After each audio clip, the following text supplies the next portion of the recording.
our problem too. I mean, here's our issue too. People will say that, oh, you guys are being ageist or something like that. And listen, it's not that Biden's old. I am. Sorry. I have very strong views about that. there should be a limit for sure. You can say whatever you want. I mean, they're 80s old.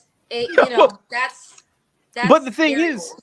To me, it's not necessarily that he's old. It's that he's old and can't think. Because like Bernie Sanders, hell, Nancy Pelosi, they're in their 80s. They are sharp as a tack. And so if they were in that.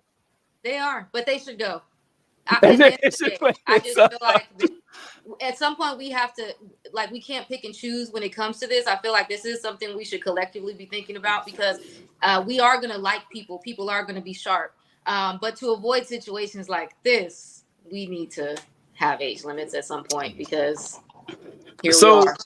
I was on a live that the guys from the Voidcast did a while ago on TikTok. And I hopped on and people were talking about this very issue. And for the longest time, it was about term limits. And I'm against the idea of term limits. I think term limits are a bad idea, or at least an idea that doesn't solve anything. But then I went on to the age limit thing. And people talk, because for the longest time, I've been against age limits. I didn't, specifically because of examples that you can be old and still be effective. But then someone made an argument that I thought was very good, was we have minimum age limits. Like you have to be 25 to be in Congress, 30 to be in the Senate, 35 to be president. Now, that doesn't mean that there isn't a very mature and very intelligent 32-year-old who could make a great president. But to be on the safe side, we'll put the limit at 35 so no one tries to run some 9-year-old, as president or something, and people put him in for the memes. And I was like, if you're going to say that age minimums are good for that reason, you kind of have to agree that age maximums are good too. So I was like, yeah, now I am on board with age limits. I don't know what it should be. Like, we put it at 70, 60, 65. I don't know. But it does make sense to, prevent something like this from happening. I would say whatever age they think Social Security retirement age should be. That's that we should cut. I like that. I like that. I like that. I like that a lot. That's good. It's pragmatically fair. But I just agree with it because it's just this is avoidable. I'm not saying you can't be involved in politics, but I just think that you definitely shouldn't be where Joe Biden is sitting at this very moment, especially in his state that he's in.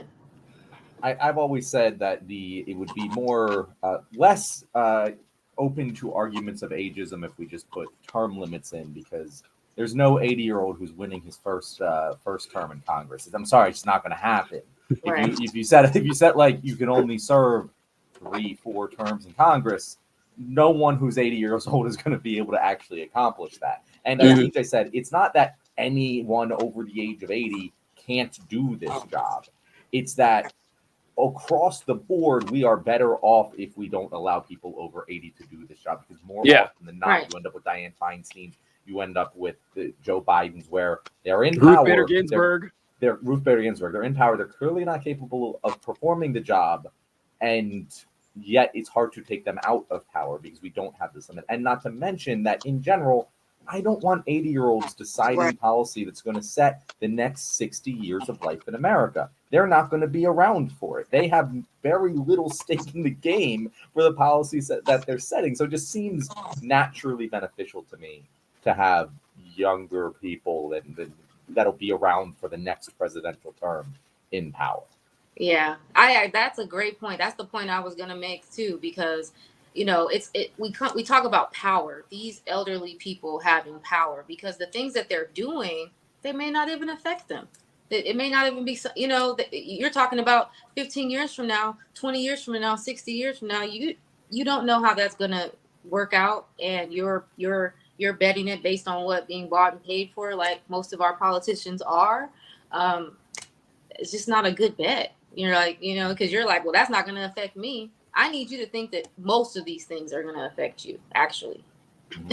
Just like Joe Biden said, they asked him the question directly. George Stephanopoulos did in the interview. He's like, "Hey, if you lose to Trump, will you have any regrets?" And he's like, "As long as I did my darndest." Right. He's like, "No, you should regret that."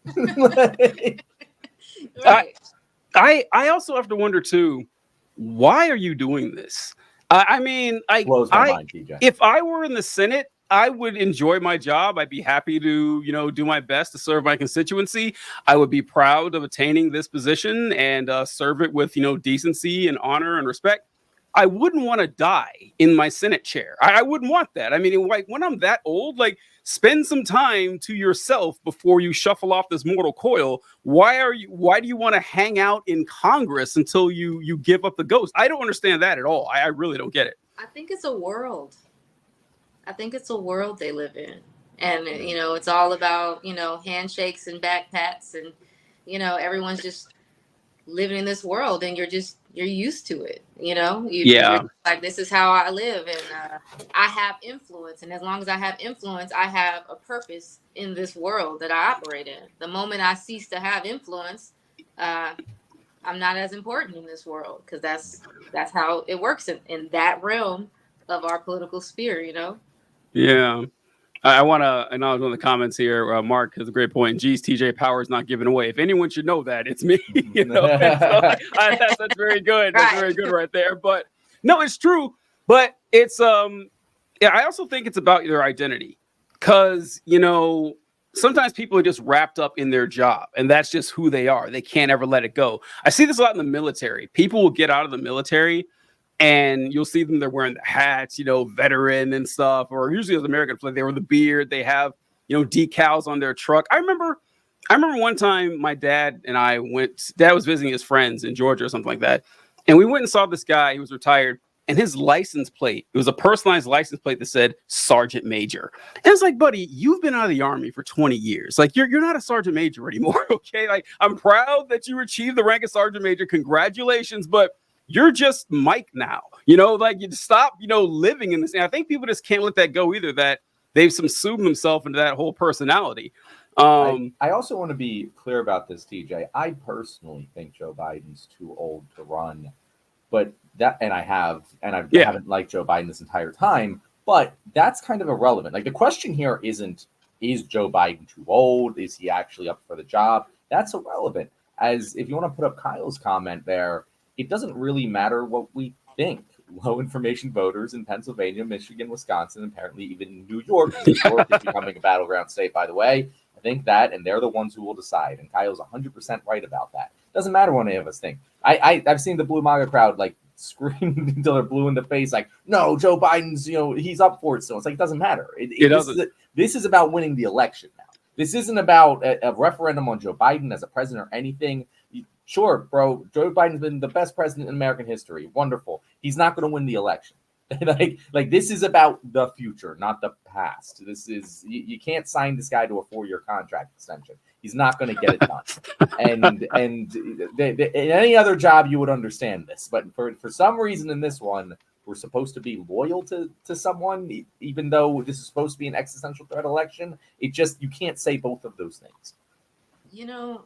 I think that uniquely this particular presidential election that they are usually Democrats when they're running, they're running on a hope platform, like a hopeful platform. And that gets people to the polls. And I think this time they're running on a fear platform. Mm-hmm. And they're putting people in a position where they're just like, well, it could be worse. But it's been pretty bad. It's been pretty bad already. It's been pretty bad. Yeah. Like, of course things can get worse, but could you, even if you were in office, could you stop it? Because the stuff that's getting worse already, you seemingly can't stop. So I'm just, not to say that, I want a Republican in office. I'm just saying that, to be a platform that's running on fear, are we going to be subjected to these things anyway? You sure about that, Lynn? Because every time I talk about how the Democrats have put themselves in a bad position here and say that, Biden has blown the opportunity to win the easiest election in American history, every time I bring that up, I get tons of comments saying, oh, so you're voting for Trump now? It's like, no, all right. I just like, you keep seeing this shit over and over. People gotta learn to be able to have a conversation Yeah. about both sides of the spectrum. Of course, no. The answer is no. You should not do that. But at the end of the day, that doesn't mean that I can't critically think about what's occurring and look at the situation for what it is. And it's like we're playing on teams. It's not about teams. This is your country. Yeah. This is your livelihood. This is how the future generations of everybody that you know is going to be able to survive in this country. We are not playing teams. We're playing who's going to get things done. And at the end of the day, things haven't been getting done. Things have been being dismantled. And are you telling me that you're going to stop that? I'm not saying, I know Trump's not going to stop it. That's what I'm saying. I know he's not. Are you going to stop it? Because you haven't stopped it. And so I'm just, in a space about that. Yeah. So what we wanted to go over with this whole Biden thing is now, John and I think it's about 50-50 on whether Biden actually runs or not. I mean, I don't know. I could see it going either way. TJ, today, I think I've moved to 60-40 that he is dropping out. He's dropping and out. I think that tomorrow it's going to there's currently a press conference going on, which I'm anxious to watch after this. Mark asked why we aren't streaming the press conference because he's a coward who decided to book it at the same time we recorded this show because he didn't want us to live stream it. But I think that unless this press conference goes incredibly well, I believe the reports that there's going to be multiple members of Congress calling for him to resign immediately afterwards. And I think it's 60-40 at this point. Tomorrow it might be much worse. The press conference is on his favorite topic. It's on NATO stuff. And Lynn, I don't know if you caught this, but last night or yesterday's show, I talked about how whenever Biden gives his case on why he should be reelected, something he always says. I swear it's been every time that I'm the guy who kept NATO together. He always says this.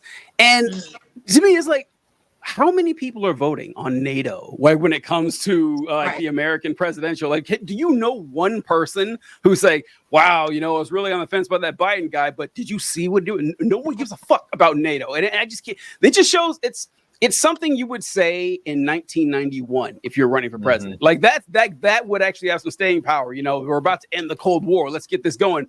But to be fair, TJ, he might think it's 1991. He might. Yeah. You never know. You never know. All right.